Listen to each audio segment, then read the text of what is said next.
Lynn didn't know what else she could say about the situation either. Given that both of them were late for class, they would have to be separate. Well, I gotta go to class. You do too. And if you want to come home, the brunette gave a weak smile. Make it back safe, okay? Then Lynn did something she hadn't did in years. She pressed her lips to Lincoln's forehead, leaving a faint kiss mark on the spot. Lincoln was both surprised and a little embarrassed. The last time an older sister gave him that kind of affection was before he stopped wearing diapers. Lynn collected her books before shoving the doors open, making a mad dash down the hall. Lincoln gave a little sigh, a smile working its way up to his face as he wiped away a stray tear. While he was still unsure what would have happened to his and Lynn's relationship, it would be a doubt that she still loved him no matter what, and that was practically hell, bent improving on dynamic. Making his way down the stairs, Lincoln could care less if he got in trouble for being late. He had a major breakthrough with his sister. His mind began to plan on returning back to the Loud House. Unfortunately, what the both lads don't know was that Lynn's level of protection was going to be tested in that way, if any of them could have imagined. At the Loud House, a one certain 4-year-old genius was doing her job with excruciating fingers as she typed away on her keyboard. Being what's said that took her one of her days off, Lisa had spent that morning doing what she wanted, lounging around, conducting some side experiments as she waited for her lunch to be finished cooking. While she did some West Coast rap if she was in the mood, she was very fortunate that to her she was the only one in the house besides the pest.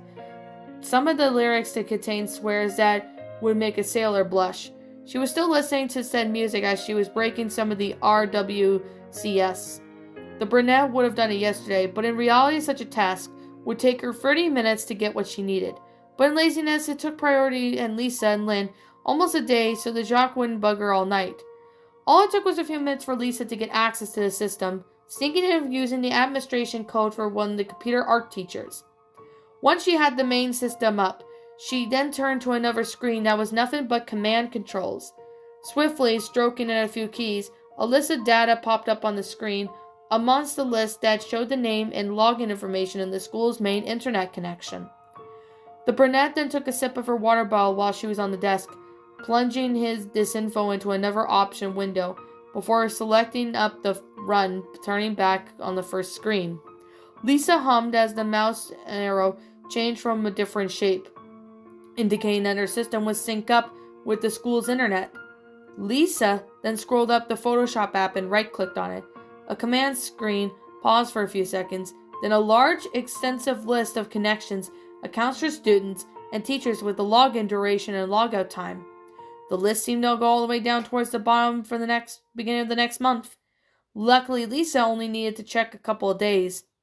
Glancing down at the desk, there was one lone sheet of paper that had the daily dose of schedules for the 5th grade class. Lisa bobbed her head up a bit as she studied it. She then chose that grade especially as the photos had to come from someone from Lincoln's grade. It made a little sense for someone younger or older to have these photos as a kid, since they barely knew. The usual classes went from 9 to 11 with a break at till 1. From there, the classes went on school until it was over. Since there was only 3 5th grade classes in that course, this made things easier for Lisa. When it came to looking for references, turning back to the screen, little genius adjusted her glasses slightly as she slowly scrolled up to the list. It was entirely impossible for a student to have done their photo editing during class, but if one photo person wanted to be sneaky, they likely do it outside of normal classes, hours away from prying the eyes, and this was exactly what Lisa was going for. Slowly scrolling down the list, the 4-year-old reached the read age line carefully, keeping an eye on the long times, and now was certain when from a student or teacher. Delving into yesterday's information, Lisa didn't find anything out of the ordinary. A couple of students had logged on at the same time, exiting out exactly around the time school ended. Curiously, there was one session that logged in around 1 p.m., but a quick check, this was shown the teacher's account. One flick from her finger was a list down below. Lisa raised an eyebrow. There was another session logged in the unusual time, lunch period to be exact, and to make it even more interesting, the numbers of the sessions showed that it was lasted an entire period. Tapping her cheeks, Lisa figured it would be a reasonable amount of time to do a face change with the app. This was also taking into account on the average fifth grader that would have a difficult time just using Photoshop. This could be a tutoring session. It's not the uncommon thing to have periods at this time, but I am going to check it anyway. Lisa muttered to herself. Copying the account number, Lisa went to the internet browser for the school's main page. After plugging in the teacher's information, all she had to do was put in the account's info and hopefully she'd get an answer to. What she found was surprising. At the same time, not so much. The first thing she saw was a smug-looking redhead next to the picture. Chandler Henderson, rightfully 4'11". The red follicles, nasty disposition, and was on the receiving end of a severe thrashing by my brother last week. Lisa monologued, a small scowl on her face. Scrolling down the page, she found his class schedule. One of the classes was listed as computer class, but his class was the first during that day. Pulling up his grades, he brought up even more suspicion. Being average in that class doesn't make much for him to do anything for extra credit. He clearly doesn't appear to be someone who would strive for an A. Still, it could be a punishment assigned to him by his parental units. Wheeling the chair over to the left, the 4-year-old grabbed her phone, but that doesn't make him any less of a prime suspect. He could be very well sour out by subjected to a harsh confrontation. Going into her contacts, she was about to dial Lynn's number, but she remembered she may be in class, so she opted to leave a simple, short message. I made a discovery with the fabricated photos. I suggested asking Chandler Henderson some questions. So the questions the 4-year-old knew that Lynn was going to charge him head-on with fists ready would be amusing to watch. But Lisa had other things to do while watch the kid, then get a dose of karma.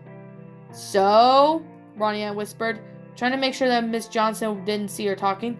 How did it go? You looked pretty happy when you walked in. She paused, noticing a faint smile on his forehead, her eyes squinting in irritation. Is that a kiss mark? Lincoln then widened his eyes a little, promptly licking his thumb to try to rub it off his head. Let's just say the whole thing with Lynn made a lot less aggressive than she normally is. Ronnie Ann then didn't look too convinced. She had a deadpan stare at the boy. Are you really sure about that? That she looked pretty already on the floor yesterday. She's just really trying hard to be a better sister. I mean, I did the same thing when Lana got hurt, and I said some pretty hurtful things to her. The Latina gave him a small nod before focusing back on the board. Since it was science, it was one of the few classes they two actually shared all desks. They were pushed into groups of two to simulate a lab table. Plus, being close to the back of the room meant Miss Johnson was likely to catch them thinking. At the cost of being a little hard to hear at her at times, before coming to class, Lincoln then stopped to the bathroom to clean his face. He expected Miss Johnson to reprimand him for being late, but she understood given what they discussed earlier. 4 minutes went by before an uneasy feeling began to swell in Ronnie Ann's chest, knowing very well what could it be. She then tapped the pen on the book to give an effort to ignore in doing, just to make it feel like she was growing stronger. And after a few moments of trying and failing to pay attention to as Miss Johnson was talking about, she gave up entirely.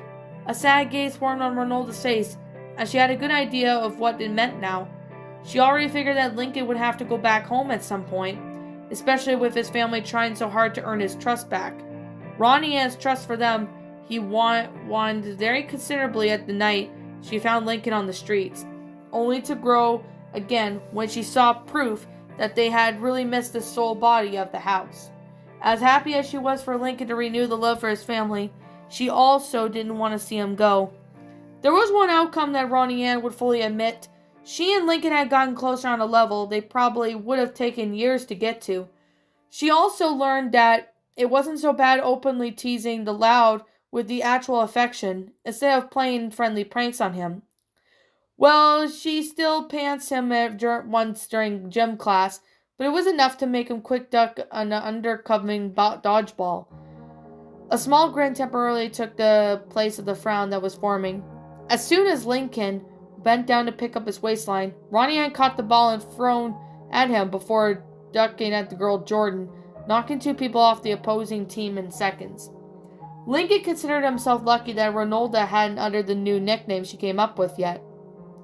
Hearing the seat next to him creak as her weight shifted, Lincoln glanced over to see the tomboy leaning forward with a downcast on her face, a heavy sigh leaving through her nose. Being the good-natured person she was, she wanted to find out what was troubling her.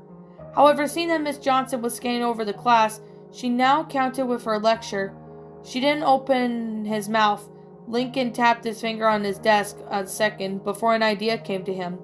Finding a blank page with his notebook, he wrote a short message before tapping the tough girl. This way they could talk to each other while make it seem like they were taking notes.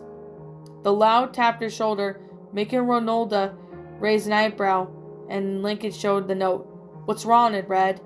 As much as she wanted to tell him not to worry about it, the Latina knew that she couldn't really hide this from Lincoln at this point. Plus, she felt like she didn't really need to say anything. It went fester inside her until it became wound up to when she wanted to hit something, and Lincoln would likely be pestered until she fessed up. Breathing in, Ronalda grabbed her pen and started writing. "I guess this means you'll be heading home soon?" Lincoln read the note as she passed the book back. His eyes widened a little. "All right," he thought to himself. He caught the vibe that she was giving. Like Ronalda, Lincoln was well aware that they became much closer within the past 2 weeks. Occasionally, he slept in her bed when it became uncomfortable to sleep on the couch. It also involved waking up to find her arm wrapped around him like he was a teddy bear. Before he could let his thoughts run wild, Lincoln shook his head and started to write back. "Yeah, but it's not like we can't visit each other, right? I'll still come over and we can hang out, or we can go to the arcade like we usually do." Pencil scribbles were hard between them as Ronnie Ann wrote, "Well, yeah, but what if we start getting away from each other?" Ronnie Ann paused. She crossed out the last 5 words that growing distant above them. "We aren't like we were before with this whole luck thing start, and with you having to stay in the house for 2 whole weeks. I really like that feeling that I liked being around you, Lincoln. I really, really don't want to lose it." Butterflies filled Lincoln's heart as she read the note. There had been doubts in the past when Ronnie Ann actually was liking him, but those doubts faded. Time to produce statements like before when he was reading right now. He wrote down a piece of paper before passing back to her. "You won't, just like I won't.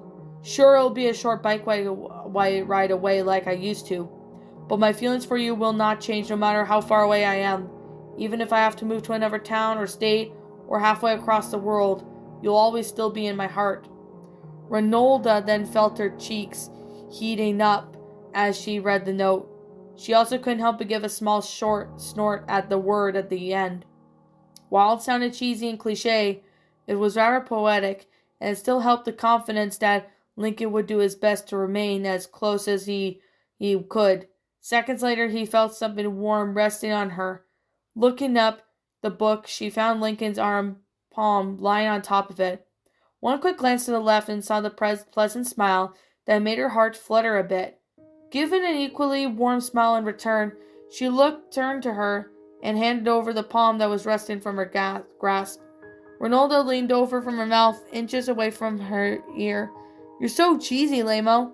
She let out a small chuckle escape her. Lincoln covered his mouth to hide his laughter. "What happened to the other nickname you had?" he whispered back. "Oh, I could still use Linky. But you're still Lamo." Ronaldo gave him a quick kiss to his cheek. My Lamo, that is." Lincoln then firmly hailed a hand after that. After the tomboys were doing the same thing, they became lost in each other's eyes. Unfortunately, they were pulled back to reality as Miss Johnson cleared her throat. Their blood immediately rushed to the front of their faces at the notion of being caught. "Lincoln, Ronnie Ann, if you both want to socialize, please wait until after school. You're going to have a test on this chemical reactions next week."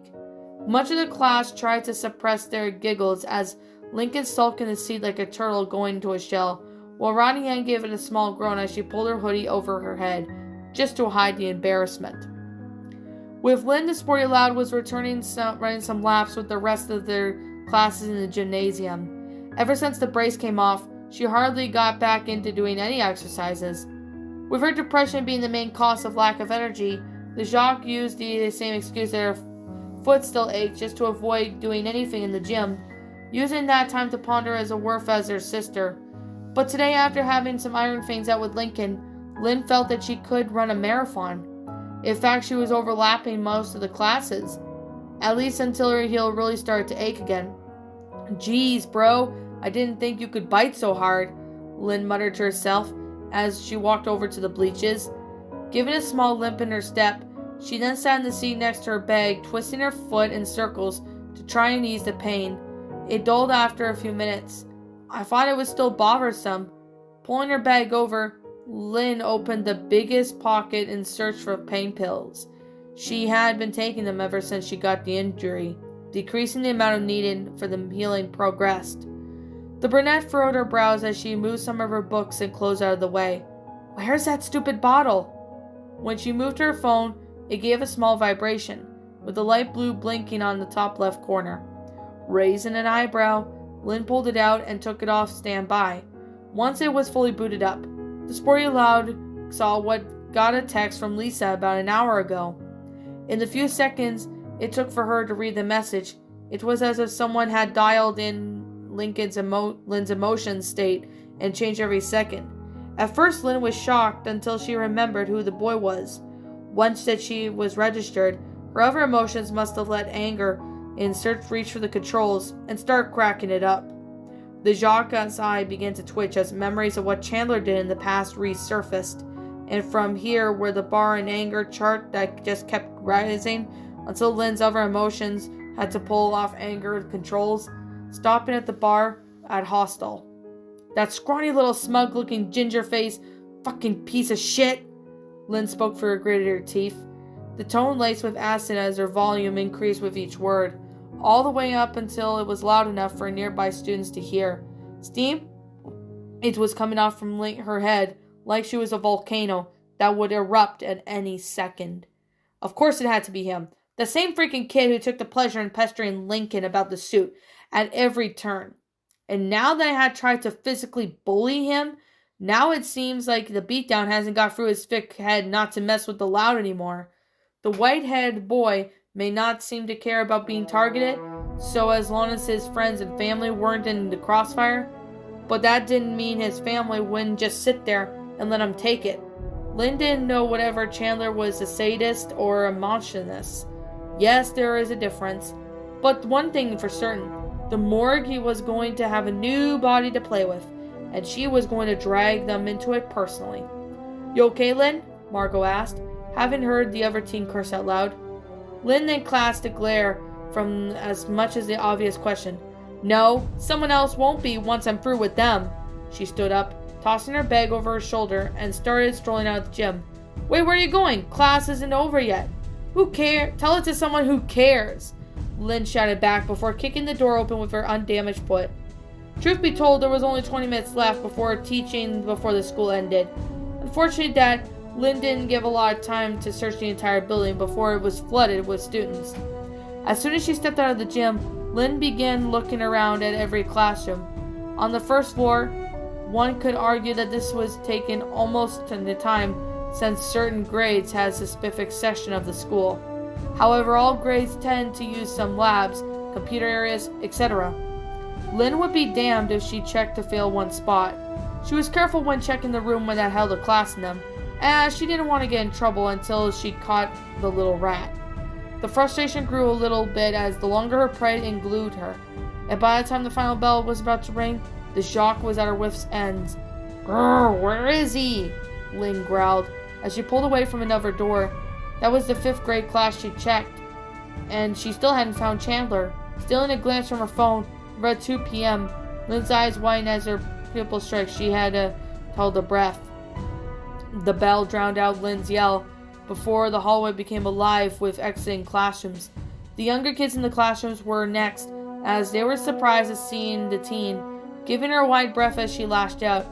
Conventionally, the room she hadn't checked would happen to be Lincoln's class. Lincoln and Ronnie Ann came out after most of their classes, after having gotten over their short wave of humiliation. The loud boy became startled upon noticing his sister, accidentally stumbling back into Ronnie Ann. The Latina caught him so he wouldn't end up wedged between him and the locker. "Geez, be careful, Lincoln," the tomboy groaned. "So sorry," Lincoln replied. He focused back on his sister. Lynn, what are you doing here? Lynn didn't look at him, just giving a low growl as a reply. Lincoln was about to back away and let her burn off her anger, but given what they talked about just hours ago, he felt that he could get through to her.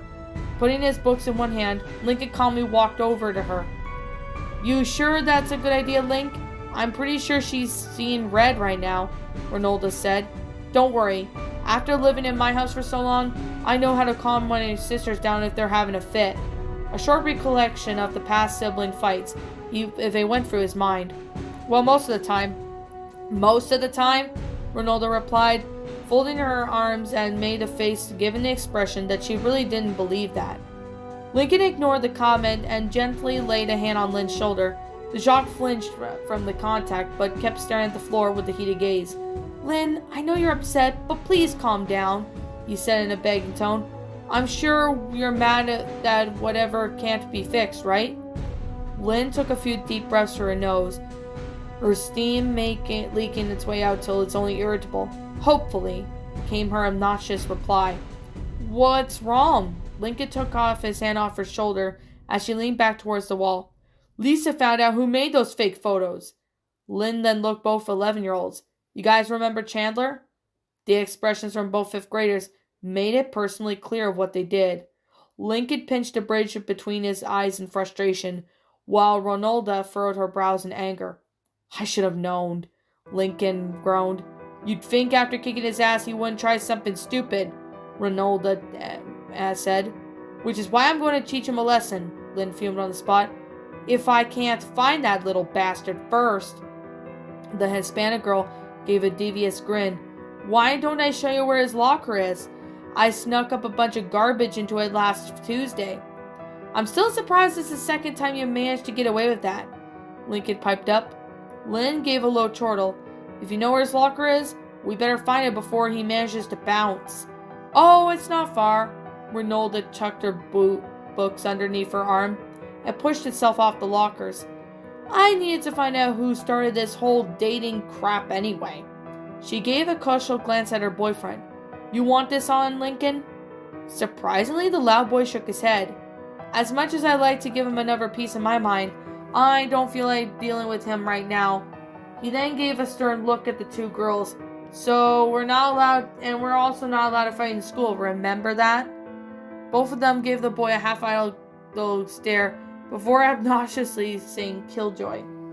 Lincoln then chuckled a little, giving a little smirk and shape on his face.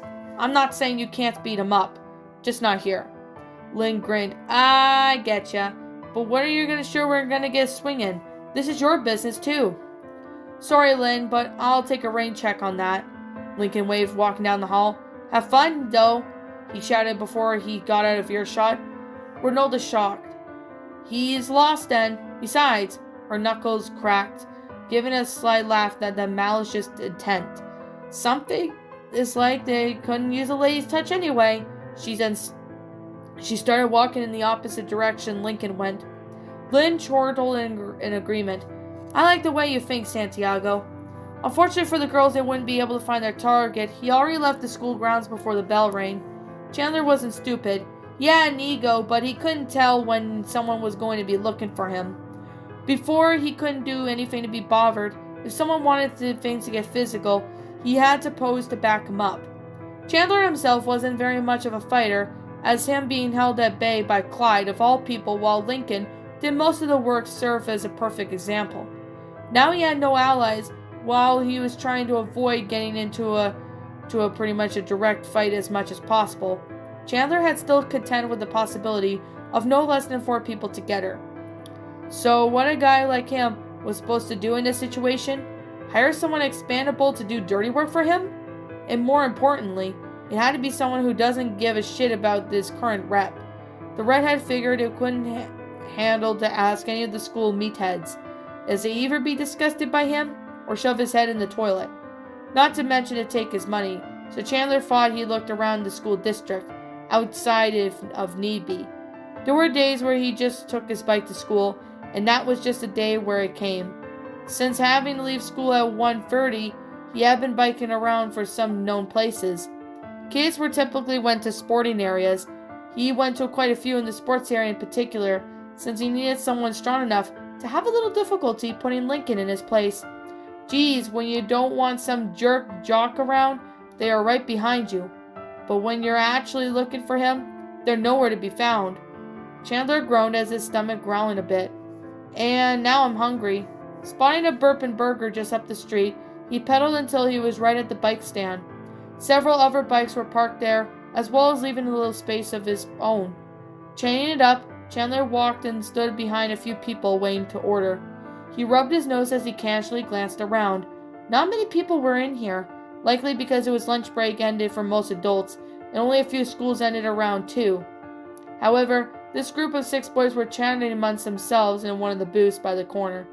Raising a brow, the redhead got out of line to get a closer look. Glancing over at one of the transparent windows, Chandler could spot a few bags splayed around their feet with baseball gear sticking out. One of their bands was a stamp that said, "Property of Hazeltucky Middle School." Of course it had to be some of those morons from that same area. How the heck did they even get allowed to go play baseball? Those guys are better off with football, Chandler muttered to himself. He didn't know whatever it was something in the water that supplied the town, or the school coaches were being overage kids using in sports teams. It was just always seen that whatever Royal Woods had a game against Hazeltucky in any sport, the opposition would be nearly twice as big. One perfect example would be that Pee Wee football game in the fall. The Royal Woods kids were practically shrimpy compared to the other middle school age hawkers.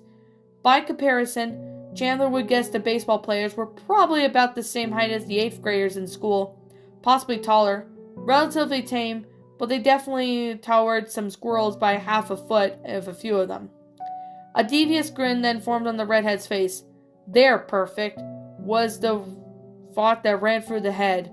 While the football players had been a bit quick, baseball players were still decently fast in his opinion. And plus they had some strength in their arms if they wanted to score a home run. Wasting no time, Chandler put on his trademark grin and moseyed up to them. "So what are your bets on this baseball for the rest of the season?" one of the boys asked. "Probably same as last year. We beat them until we met those darn squirrels," another replied, shoving some fries in his mouth.